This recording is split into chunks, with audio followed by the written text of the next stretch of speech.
This is fomenting a space of play. Here at the Mystery Font, Minneapolis, good gracious bee, hello to thee. And what is a space fostering intuition really about? Self-regulation isn't about clamping down so much. I'm finding for myself, thanks to the font, among others, that I can be alone in a room with my mind. I can be without constant distraction. And in fact,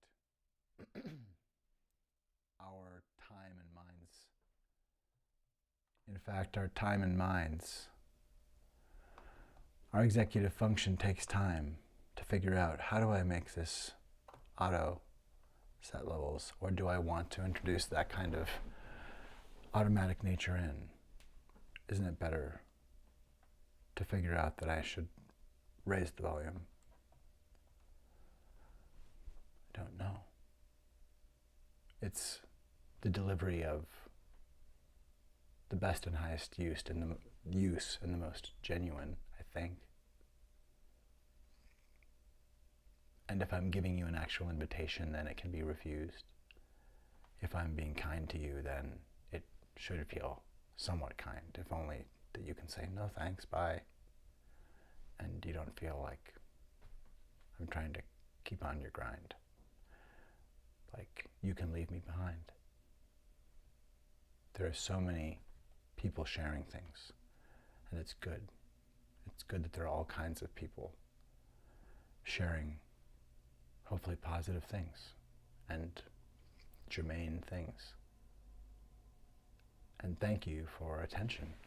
It's really the highest,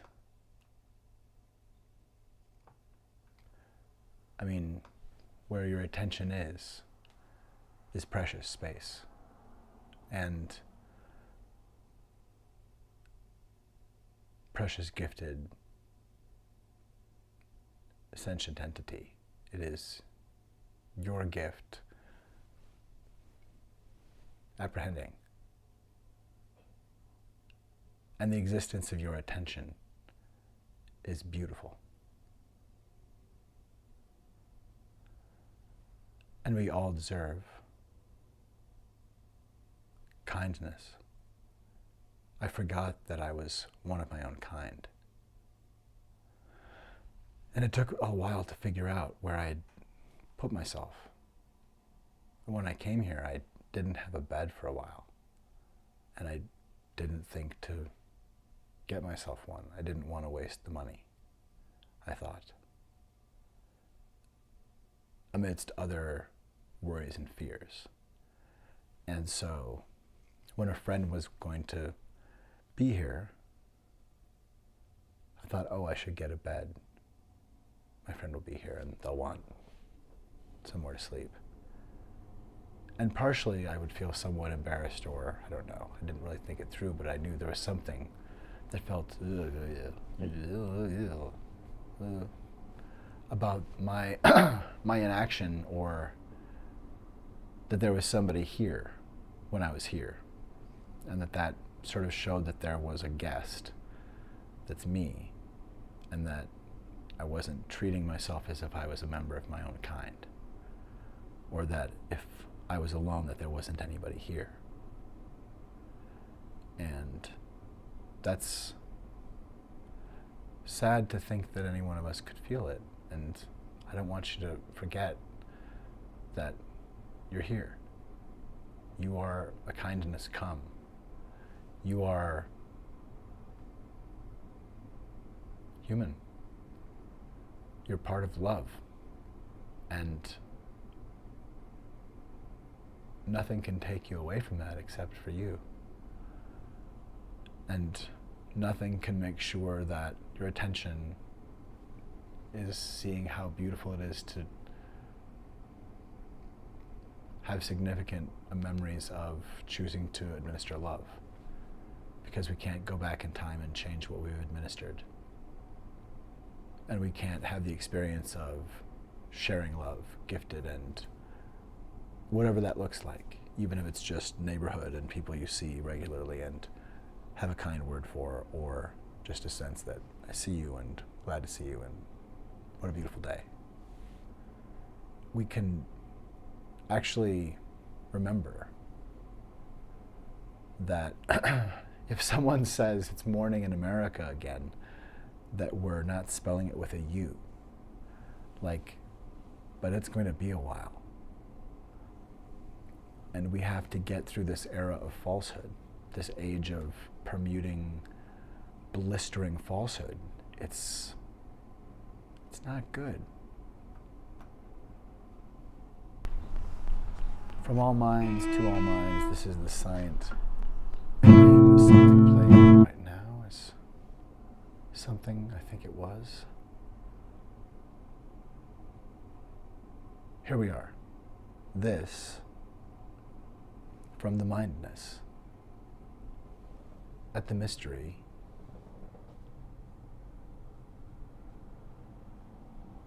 font.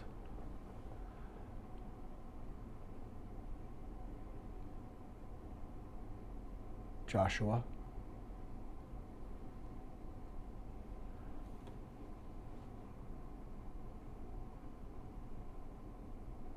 He wants to play a game.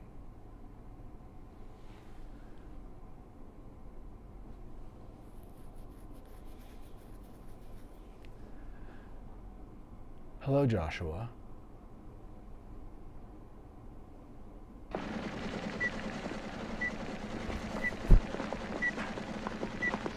I don't know what you think you could do here, Stephen. John, good to see you. You see, the wife still picks your ties. What has this kid been telling you? How far's it gone? The president's about ready to order a counterstrike. That's what we're recommending you do. It's a bluff, John. Call it off. No, it's not a bluff. It's real. Hello, General Barringer. Stephen Falcon. Mr. Falcon, you picked a hell of a day for a visit. General, what you see on these screens up here is a fantasy, a computer-enhanced hallucination. Those blips are not real missiles, they're phantoms. Jack, there's nothing to indicate a simulation at all. Everything's working perfectly. But does it make any sense? Does what make any sense? That. Look, I don't have time for a conversation right now.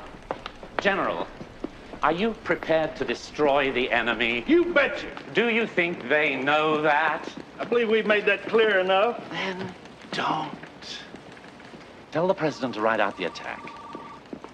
Sir, they need a decision. General, do you really believe that the enemy would attack without provocation, using so many missiles, bombers, and subs, so that we would have no choice but to totally annihilate them? 1 minute and 30 seconds to impact. General, you are listening to a machine. Do the world a favor and don't act like one. 1 minute and 20 seconds to impact.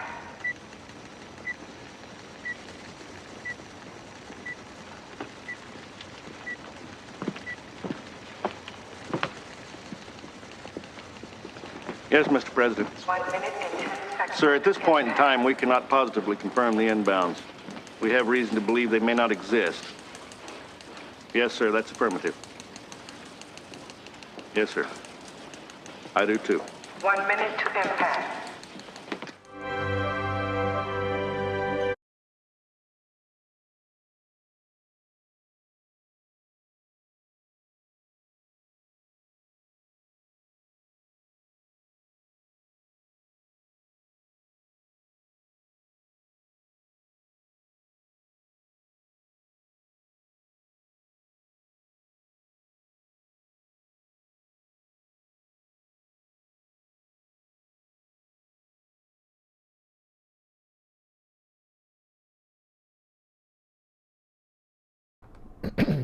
Pardon me.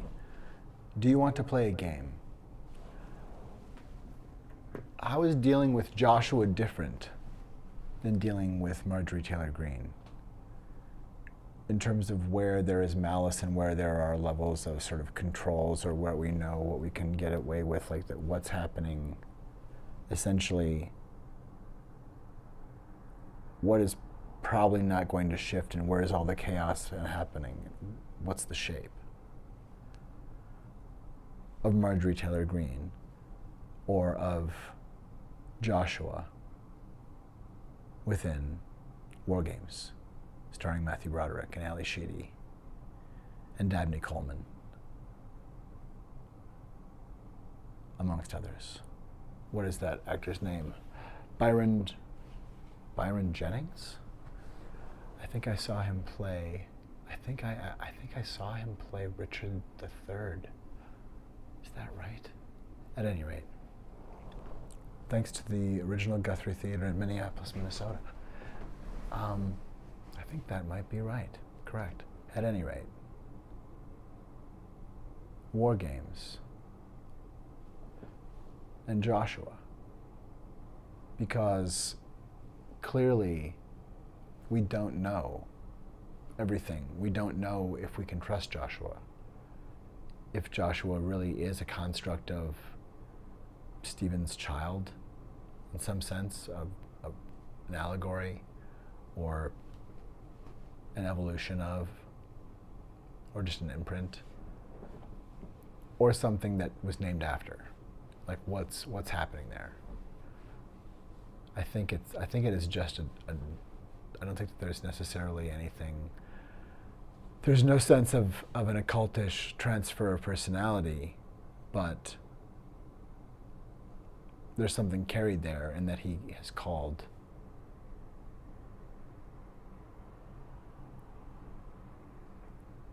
the system at NORAD Joshua after his son.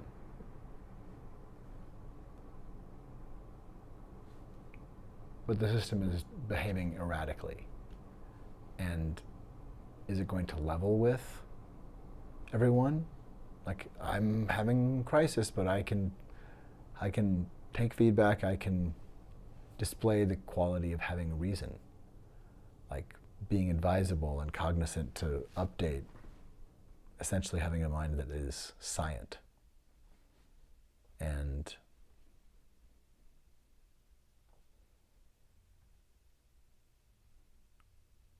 otherwise we don't have executive function. I don't think we have executive function. I think that we don't realize that we're all in an abusive relationship, and that the worst predators and con artists around have realized that there can be a free-for-all if they just don't care. And some people have issues and are not willing to deal with them appropriately, so we get saddled with people who do things and then say, well, I won, and I'm just not going to leave. That's poison wool blankets energy, and we're not going there again. I mean, I'm saying, as one body, to think of the United States as a body, that if someone comes to you and takes part of you, or grabs you and says, I already declassified this, it's been on loan to you, and now I'm on to you, to just groom for the rest of the predation, to groom to be coerced. That is the projection of Project 2025, as far as I can see. Among the findings of the mystery font, around about now-ish times, where are they? I have somewhere. Oh well, there we go. It's getting super late, and I need this right now. Yes, there you are. We have been threatened. There is a standing threat of Nazis coming, telling us that they're just coming or else. And I think we have to see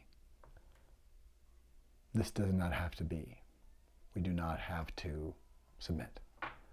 I think we may have already done that to some extent with Donald Trump. That can be ameliorated. We are not over a barrel yet, and we don't ever have to go back over a barrel with him. But if we do go over a barrel this time, millions of people will be harmed. It's already underway, but it will be devastating. And I think we have to understand that people like Stephen Miller and Steve Bannon and Kari Lake and Marjorie Taylor Greene may not have the capacity to care, may not have the capacity to see right and wrong. That Donald Trump, it's not a level playing field there inside of that mind as far as being able to feel guilt about doing malicious things to another human being. And normalizing the idea of harm such that we really have lost track of how someone who was any officer of the government, anyone, any job, who's targeting another person and terrorizing them and threatening their life and taking footage of them and claiming that, well, that's a crime.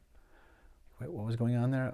I was taking up my craft singles and making a sandwich for my brother and passed it off. Like, what?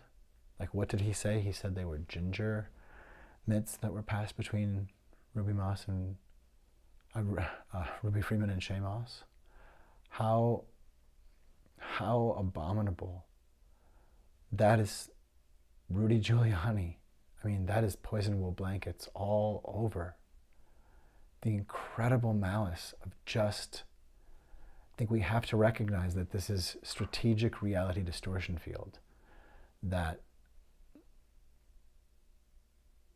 especially with the very calm way in which Donald Trump has terroristically flouted calls to return documents for months and months and months. Documents that never should have left, where he stole them from. That during that entire time were a threat to national security and potentially of breakdown, instability, needless instability alone. It's absolutely insane. It's absolutely insane, the degraded expectation that we have, such that we don't seem to recognize we've submitted. If we are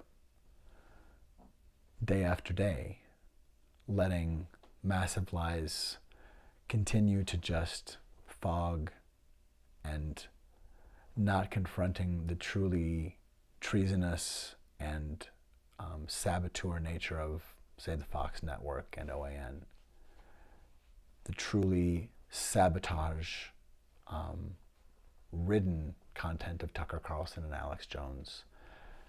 This and Fox News, I mean, this has been disabling, utterly disabling. That's crying fox, like, Fox News, crying wolf once, crying fire in a crowded theater once is really a big deal. It's a really bad thing to do. We have some pretty standard markers like that we can trust about. Let's not do that to one another. And gathering a super amphitheater of assembled democracy with the idea that you've got to fight to save your nation, but taking this piece and turning it and saying, actually, the thing that I want to do to you, they're doing to us. It's being done to us, and we have to stop it. that you load an army and point them in the direction you want them to point in by framing a projection that is essentially just the mirror image of what you're going to do, because that lie is true, and that shape is in the room, that shape is in view. You're just looking at the mirror image that you know well. It's not the same kind of difficult lie to remember. You just have to adhere to the mirror image of what you're doing and planning to do to other people. So there's a lot less lie to remember to get right. That is wrong correctly. And we're dealing with a very adept predator. The falsehood is incredibly adept. And coincidentally, Donald Trump also remains at large.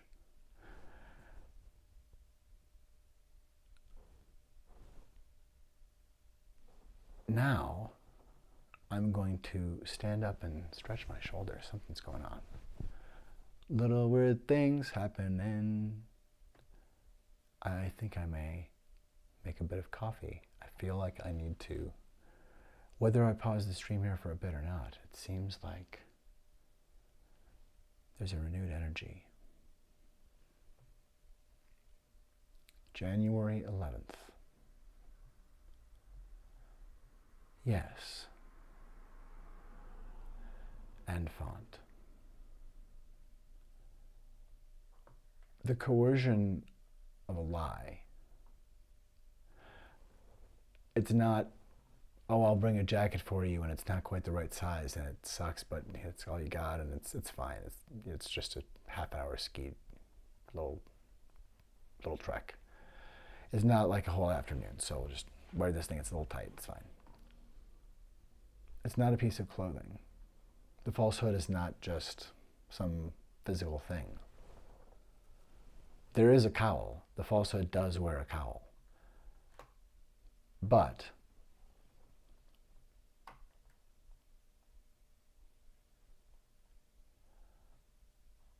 what is it to make someone swallow a lie and not fight back to correct the record, to just accept a lie as fact? Why do that? What is it to do that? What possible virtue is there of that, in that? What possible virtue is there in telling millions of people what you're looking at is not what happened right now? I'm telling you what happened actually. What is the virtue of the falsehood? I made a speech. I looked out. The field was, it looked like 1.5 million people. They showed a field where there were practically nobody standing there.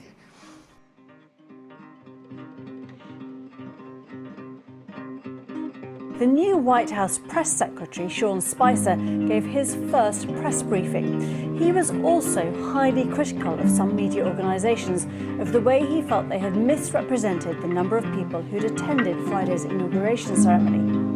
No one had numbers because the National Park Service, which controls the National Mall, does not put any out.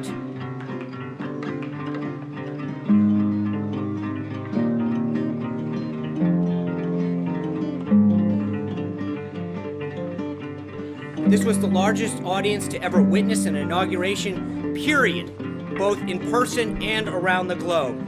It does not excuse, and you did not answer the question. I did answer your question. No, you did not. You did not answer the question of why the president asked the White House press secretary to come out in front of the podium for the first time and utter a falsehood. Why did he do that? It undermines the credibility of the entire White House press office on day one. Don't be so overly dramatic about it, Chuck. You're saying it's a falsehood, and they're giving Sean Spicer, our press secretary, gave alternative facts to that. But the point remains.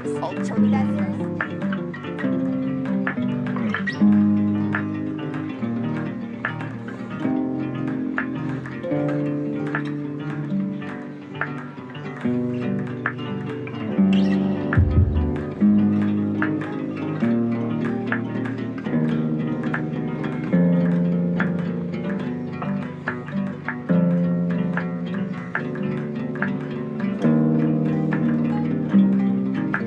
was the largest ever.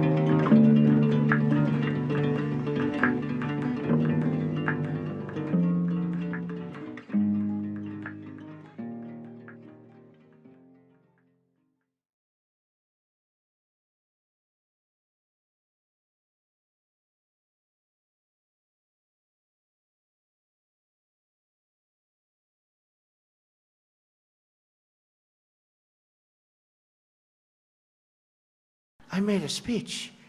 I looked out. The field was, it looked like 1 million, 1.5 million people. They showed a field where there were practically nobody standing there.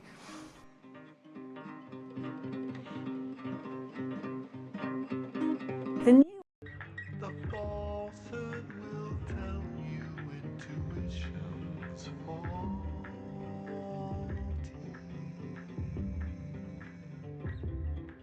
The falsehood will tell you facts aren't factual actually. The falsehood will tell you intuition's faulty.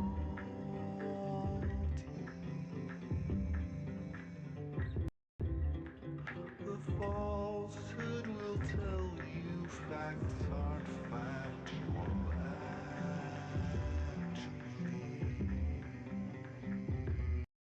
The falsehood will tell you intuition's faulty.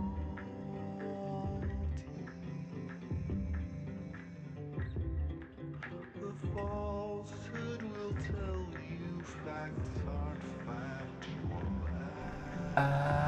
Actually.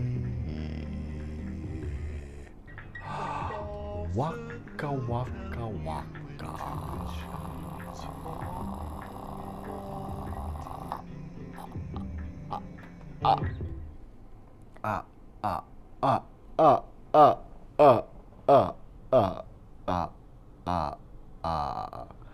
How many count you? How many count you? How many can you count? The falsehood.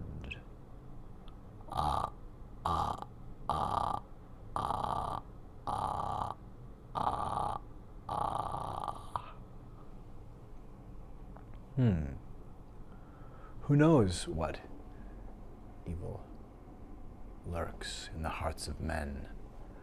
Who knows what falsehood lies in the mendacities? It is now the moment to release this blustery air conditioning sound.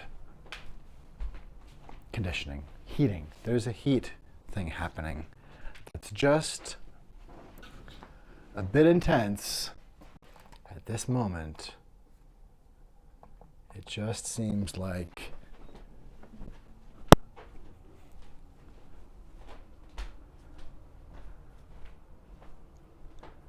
for you see,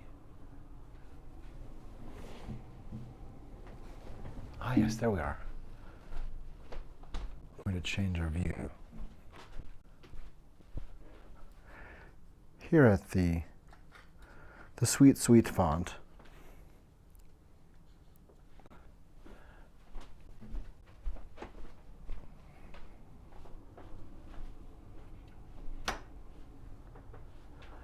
this is this.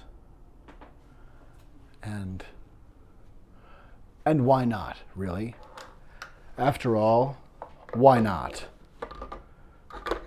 I mean, how many times have you thought, this can be this, yes?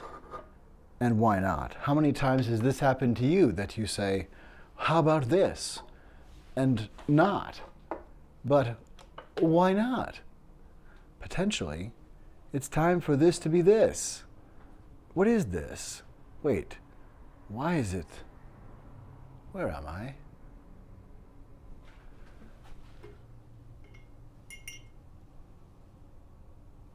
$13.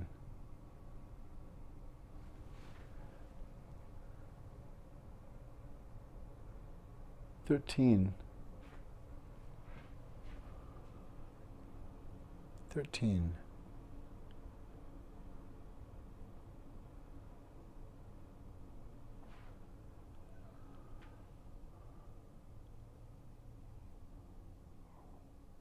Won't you let me walk you home from school? Won't you let me meet you by the pool?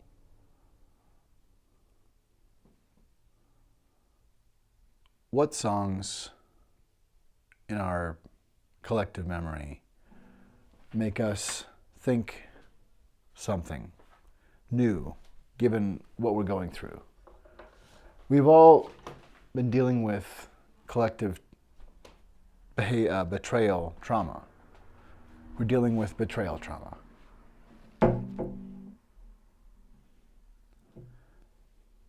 Like a parent betraying a child who really probably can't just leave, or that's a large undertaking.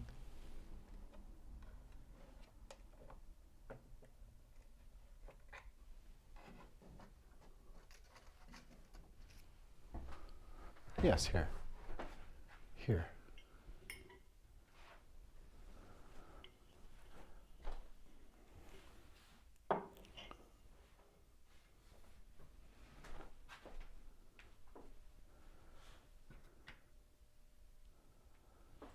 What is it? What is it to be false? Is it that small? What is it to allow an unbuckling of reality and to essentially, in a kind of sociopathy, say it doesn't matter, and in fact it's smart for me to be bloodthirsty? If we're doing that to one another, what is it that we're doing?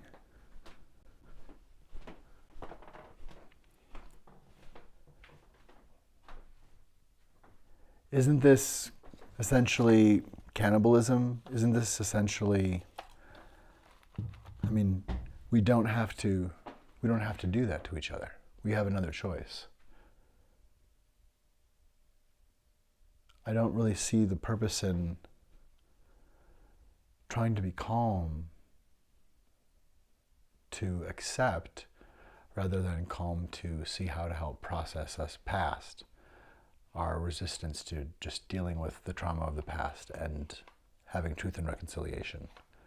Because how else can we go forward other than to adhere to human kindness and adhere to human rights and law and order? I mean,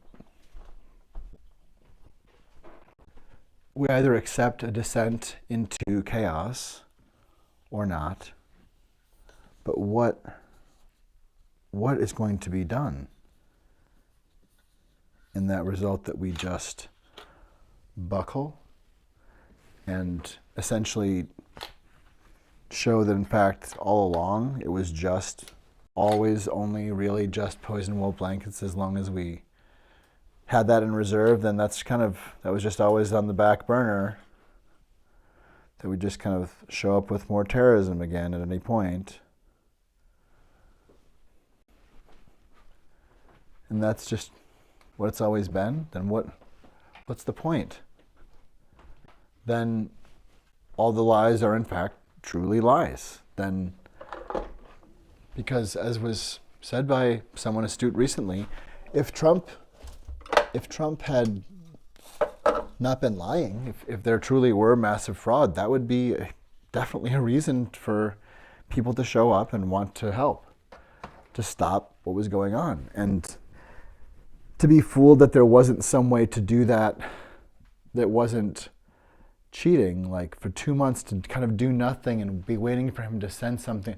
Oh, I have the evidence day after day after day, Groundhog's Day, Groundhog's Day, Groundhog's Day, Groundhog's Day, Groundhog's Day, Groundhog's Day, Groundhog's Day, Groundhog's Day, Groundhog's Day. And it's like the 13 colonies of, like the raft of excuses of why I won't confront the person who is clearly betraying us day after day after day. Like, you're not even mentioning, you said you have proof. Why is this happening? And why are you now attacking the FBI in December or January of 2020 and then January of 2021? Why? Because what if, shocker, all along, the person who had done horrific things to business people, just in terms of taking out huge contracts and not paying people and ruining people, just being a predatory thief and con artist. What if that is just, it's that simple and diabolical because people keep believing it and setting up more and more people to be eaten by him, essentially? What if we came out of the reality distortion that it makes any sense to let media organizations that have been utterly terrified by someone that few people can seem to say no to? The press are not the enemy of the people. And they are fairly compromised by utter submission and fear. And he's not safe. He's not safe to be someone in power. No artificial erection of respect for power endures. And that means that he has executive dysfunction. And executive dysfunction can be cured in some regard. That is, it can be managed, but not in a president, not in the way downhill, not, these are bedrock basic things that when you see them coming in on a job application, you say, no, oh, in fact, wait, you're coming here to, you want our head chef, our head soup chef position, and aren't you the guy who got fired from here not too long ago? And there was like poop in the soup, and you were like, oh, I wouldn't do that. No, that's my new umami super and super pooper scooper. What are you talking about? No, I'm kidding.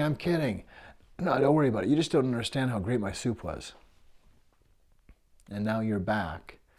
And we tested the soup, and in fact it was contaminated. And you're like, oh, well, you said to do my duty.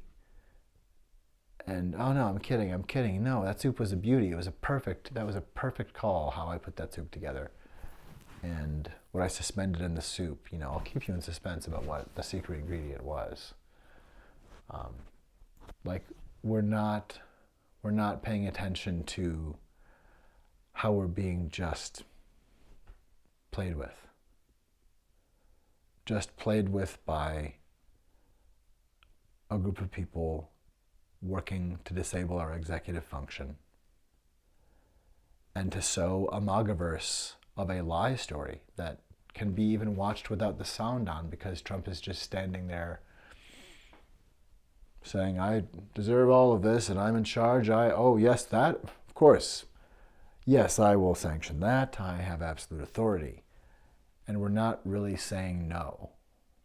We need to arrest him or detain him or somehow hold him actually accountable in the same way we hold anyone accountable. It's not as if he's not Donald Trump. No, he's Donald Trump and he is a person. He's just a person. And so we have to do what we do with people who do what he's doing. That's it. You hold someone accountable or you sanction what they're doing. And hoping that he'll go away or change his mind, that's not how COVID works. That's not how infections work. That's not how dark triad predators function or dysfunction. But he has ED, he has executive dysfunction, and we can't allow someone who doesn't have any respect for the oath of office and the watch that that brings, the object to, as the one who presides over things, to have the responsibility of care, and that you are holding watch. You're the one on the wall, or the one who has people reporting to them, and when they say, hey, there's this thing coming, and you'll know what questions to ask, you'll know how to talk to those people, and you'll know what to do and how to tell us about it without causing a panic, rather than using that as an excuse not to do anything, which is gaslight. With Stephen Miller and Marjorie Taylor Greene and Kari Lake and Sarah Huckabee Sanders and Greg Abbott and Ron DeSantis and Alex Jones and Tucker Carlson and Elon Musk, it is a gaslight. It is terroristic gaslight. It is the loogie hanging from a mouth down over someone saying, no, I'm not doing this. Why? Stop hitting yourself. Stop spitting yourself. Stop spitting up at me. Why are you trying to suck my spit into your mouth? It's literally just the worst possible behavior unleashed. And we don't want Patrick Batemans in office. We don't want them in law enforcement. We don't want them in positions of power at restaurants or on buses or anywhere, unless there's some way to manage that. It's just not safe. And they're not conservatives. They're definitely predators and grifters. You don't loot a country under the guise of Christ while pointing across a border and saying those aren't people. You don't build death traps and say, I'm with Christ. You don't tell black people that their ancestors benefited from slavery. That is terrorism. Ron DeSantis is conducting Ku Klux Klan terrorism now. There is technically genocide happening now for trans people. And he is one of the chief promulgators. And with an NAACP warning not that long ago, a travel advisory, he cemented his truly pro-enslavement, terroristic Ku Klux Klan stink to be absolutely real. That someone from his office made a joke about that travel advisory being posted on Twitter and being posted generally.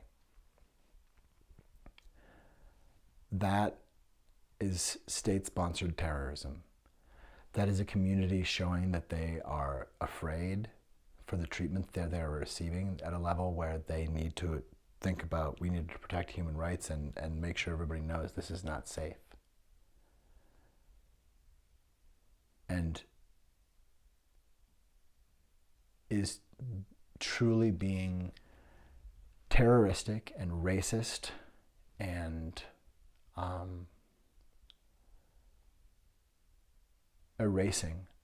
utterly erasing, to do that and say like, oh, I'm not doing that. That doesn't mean anything. That's nothing. To not answer questions about it.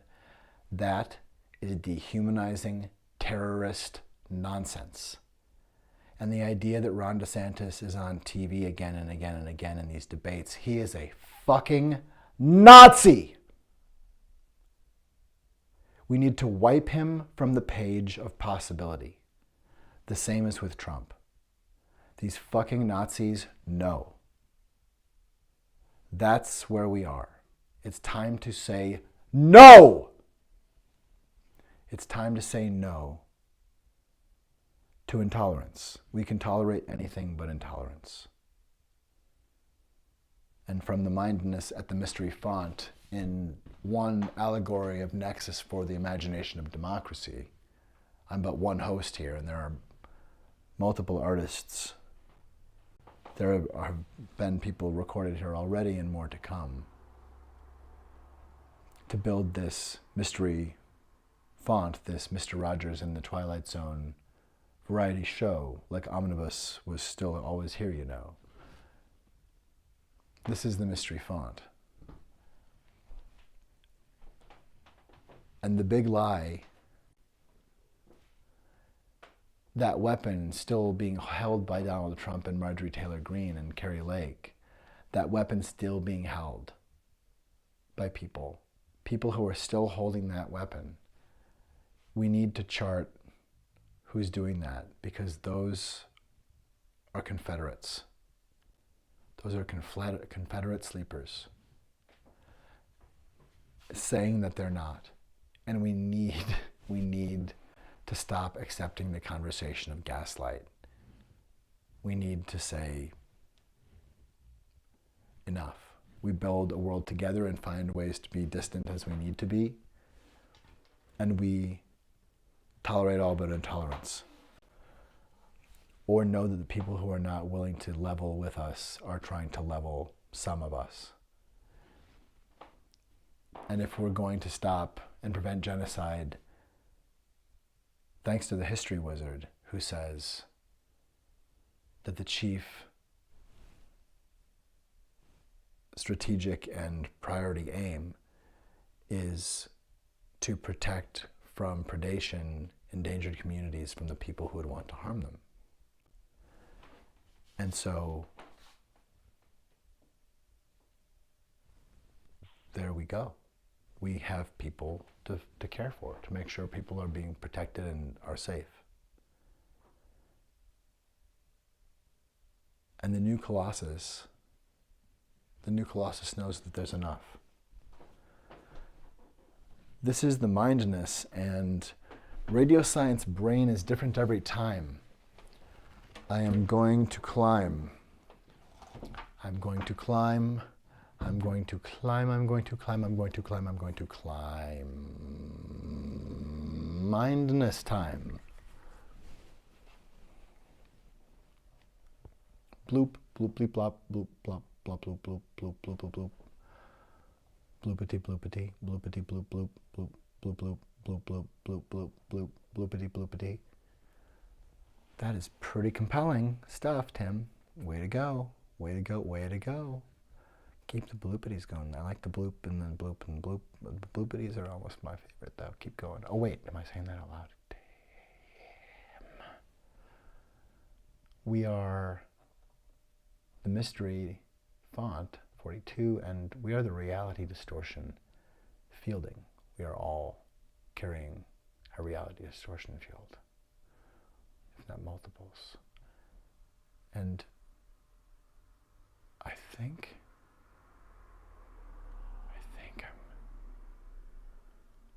I'm finding it. Where is it? Where are you? Where are you? Radio science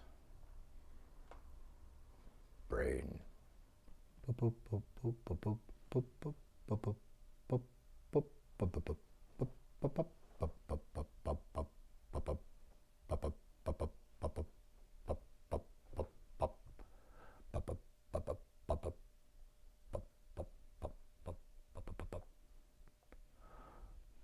Bloop.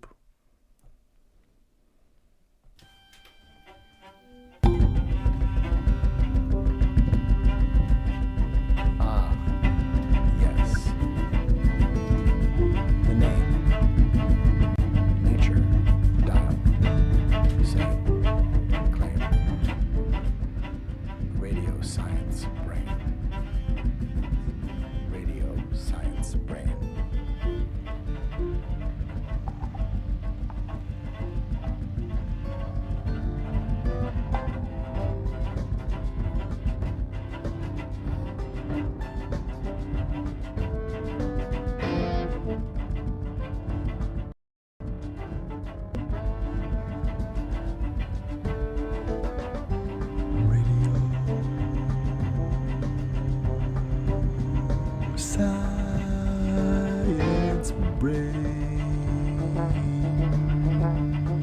imagination aid.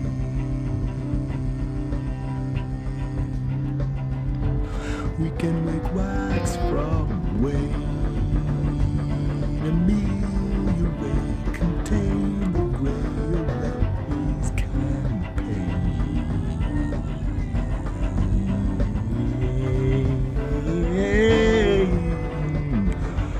Pretend that love is sane. Awake the gray radiance. This may come to play.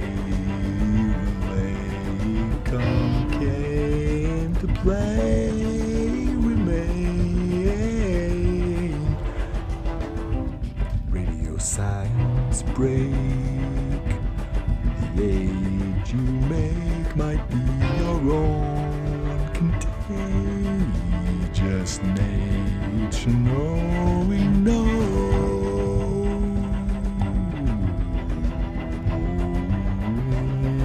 and unknowns, sky and cold. Imagination owns this. It's capable of business made safe. Trust happens to make safe space. These roads came from somewhere to go somewhere safe. And wait and waits. And wait and waits and waiting shoves waiting for things those waits take down. Secure frame. We are in storage. We are not in steerage.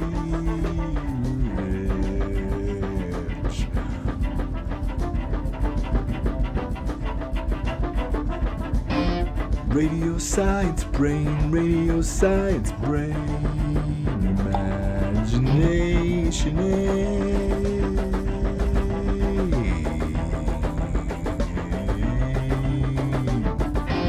This is the mind that's made life contain.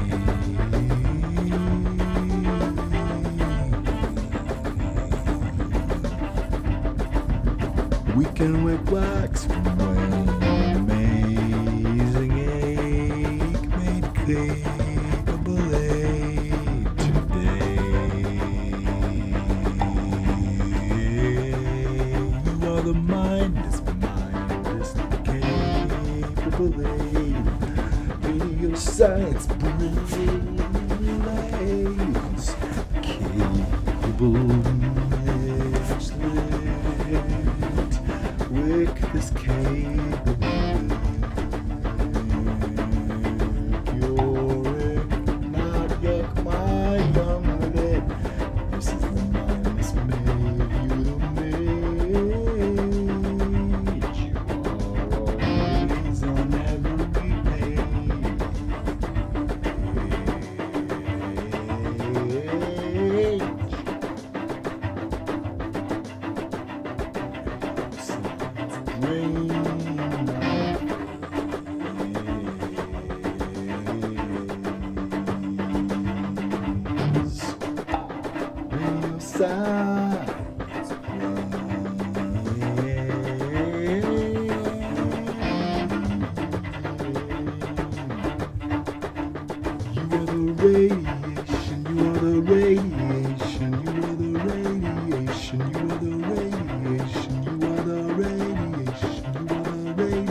Of love's imagination, contain this capable aid.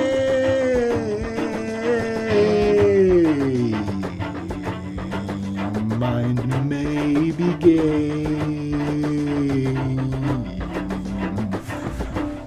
Be not prey to predator today. Be not prey, be play. Imagination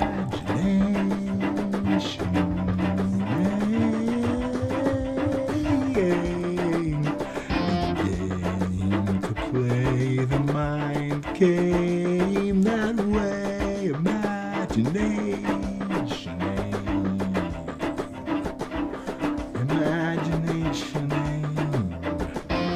Imagination aim, imagination aim. Imagination aim.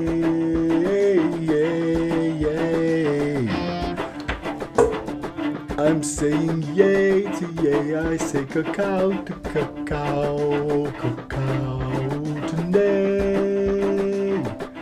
This is the mindness my mind would relay.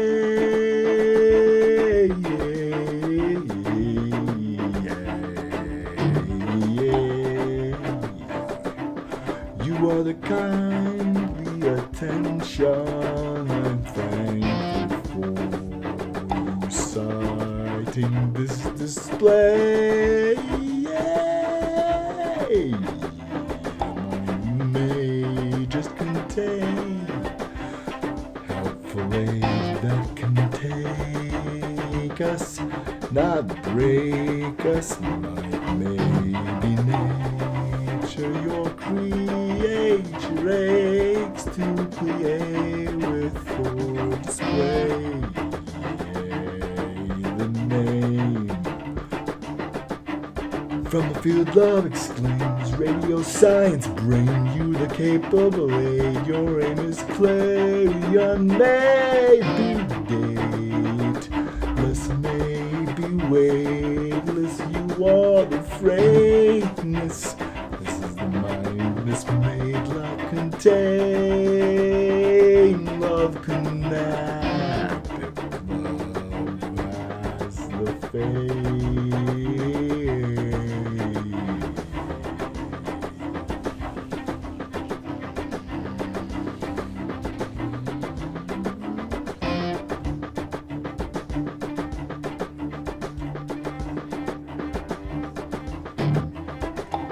Does love need faith?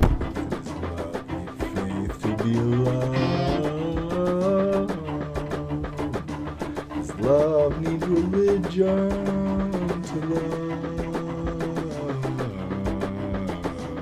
Is this mind innate?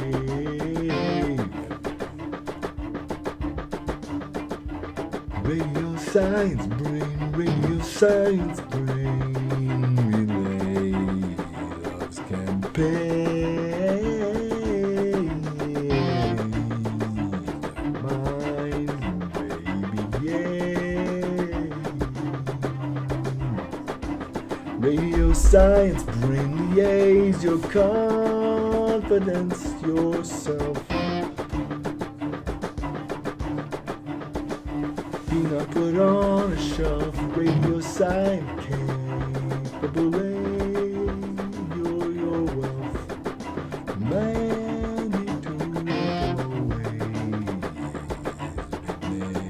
nature, your creature would make.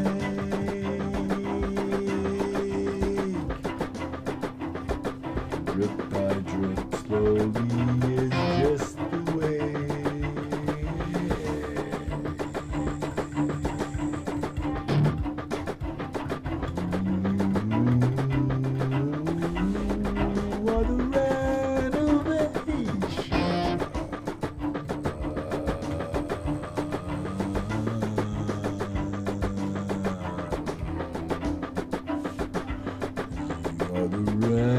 Renovation of love's imagination.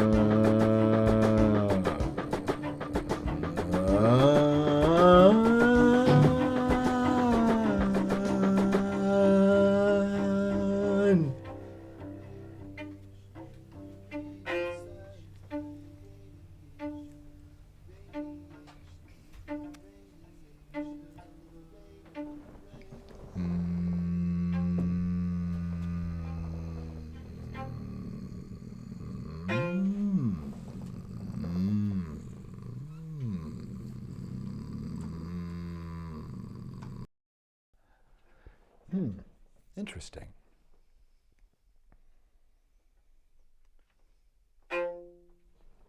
You know, the mischief of the mindness and we all have connection to the mysterium tremendum. We all have our own mindness. And you are more than a brain. You are the brain's elation. You are a scient mind. You can see through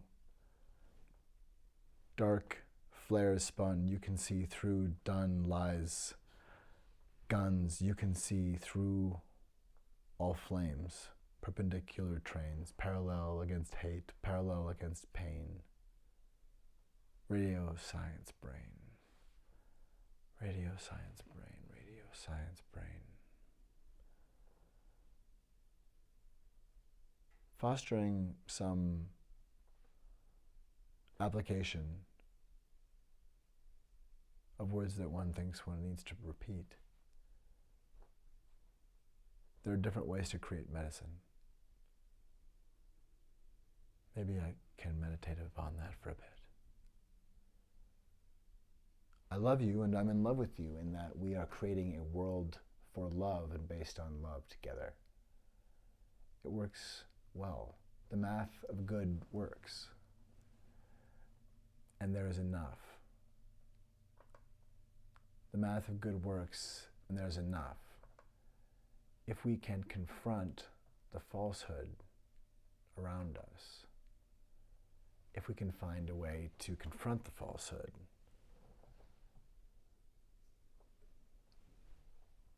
we may, in fact, be able to truly apprehend in time Project 2025 and Agenda 47.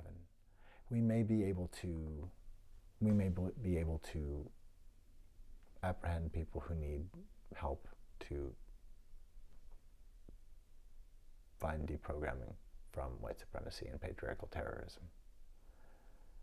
This is the time when a second generation, a second greatest generation, needs to come to light.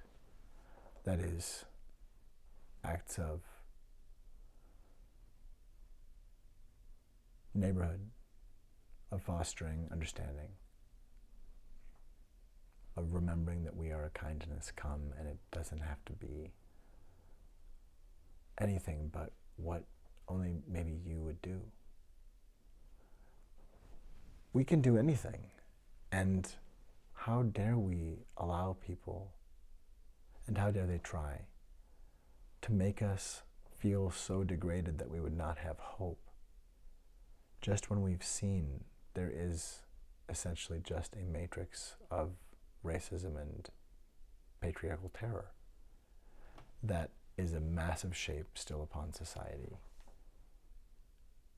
And 215 plus people buried in paupers' graves and incredibly haphazardly. These are just one little data point, but we're not seeing a tiny porcupine with long quills. We're seeing a huge animal or a mountain. You know, we have selected data points and we're not taking in that it could be as big as it looks like it might be. We can face our crimes in our, our collective past, that we do have to foster truth and reconciliation, and that only comes through being aware enough in process with one's neighbor that if you stepped on their foot in a way that if they stepped on yours you'd scream and be angry and be upset, that you're aware that there's been a breach that harmed someone else. We need to foster neighborhood. We need to be picking up on opportunities to have win-wins and not just wins. I love you and I like you, and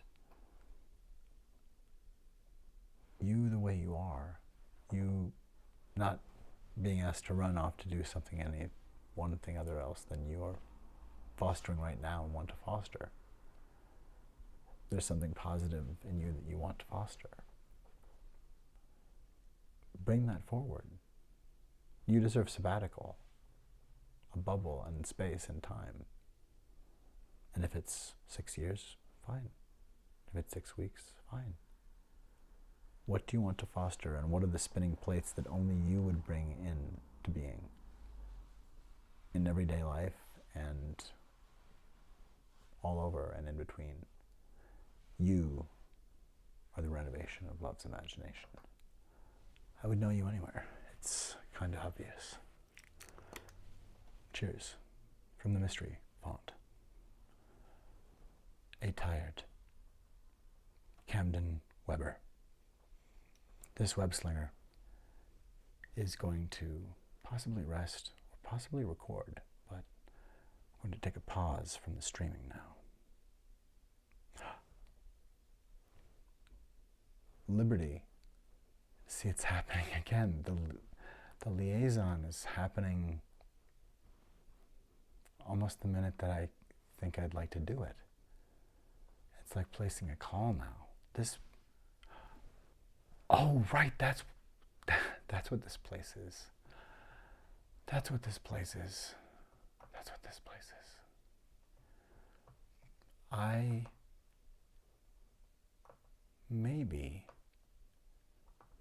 Did I lose track along the way that I suppose I still am. I've been having an episode here. This is clearly an episode. This is an episode of Mystery Font 42. Open to it. I believe that. I think that makes sense. That I feel comfortable stating it in just that way.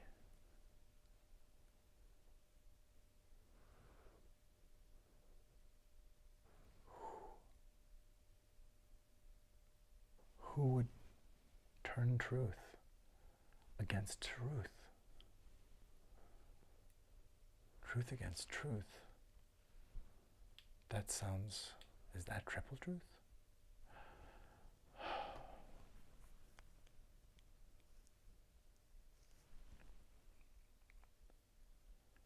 Something shifted though.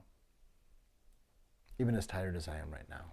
I was working quite a bit last night, and so didn't expect to be streaming at this point, but it made sense. But tuning in to see that we don't have to be afraid of Marjorie Taylor Greene and Trump if we act. We just have to have boundaries of steel and recognize that the protests that a small amount of reproach is somehow censorship is batshit nonsense, and that we can see a difference between evidence and white pearl clutching and rumors and pointing over there to those bad people. Like, we can restore executive function. We can calmly apprehend when there are falsehoods that we're bringing into the world ourselves and in our communities and in our leaders. It's going to be all right. It is not going to be easy. But no one who's been infected or affected by those who have been affected of the falsehood, people who have been promulgating white supremacist patriarchal terror and people who have been victimized by it.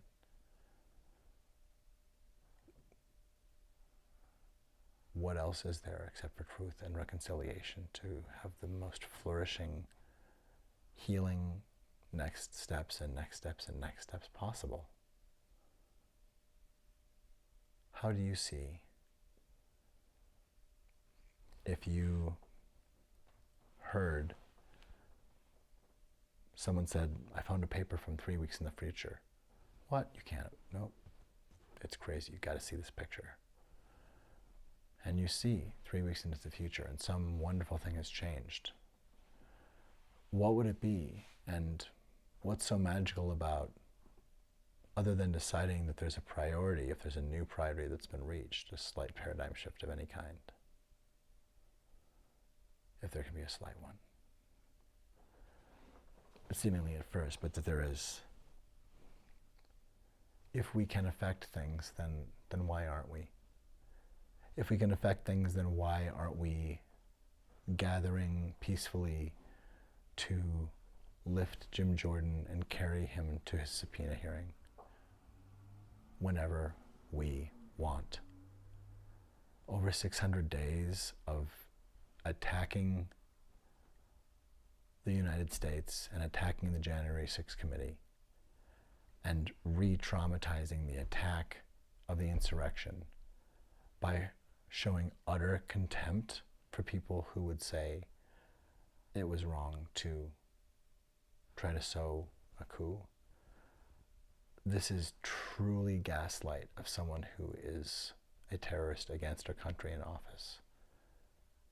Those kinds of things can't keep being redone to us, to re-cement, and with little permutations, terrible extensions of the big lie and just utter racist nonsense. We're a kindness come. We're just one human kindness. We're not all the same, and that's good. But I think if we release our addiction to punishment, we may find out that it's really the only addiction we have, as long as then it opens up to where we are at least in process with what we need to be in process with. But if the threat of death and ostracism and rupture of psyche and connection to the world, if those things are on the table, as they have been for a while in ways that are dangerous and related to capitalism, needless harm in capitalism, we have to, I think it's good for us to ask and remember, ask for and remember what we deserve. This isn't manifest destiny. That's part of what's being processed. How do we move forward? And who is waiting and seeing and getting information and saying, oh, I'm not going to tell them about this part of that actually, because they wouldn't go outside, they might get sick, but who cares, you know? To be looking in terms of stepping back from, oh, he wouldn't do that. And that doesn't mean you have to create an attack, no, against someone who you had no doubt for, but try to find ways of challenging the falsehoods that people might say, hey, Grandpa, you keep saying that. That hurts me to hear you say that. Can we talk about that? Or, you know, what article did you get that from? To try to come to the table of finding common language. If we're not making sure that we are ready to level with one another and that we have that as a consistent thing, then we're ready to be leveled by one another. I love you and I like you. Be well. The mystery font.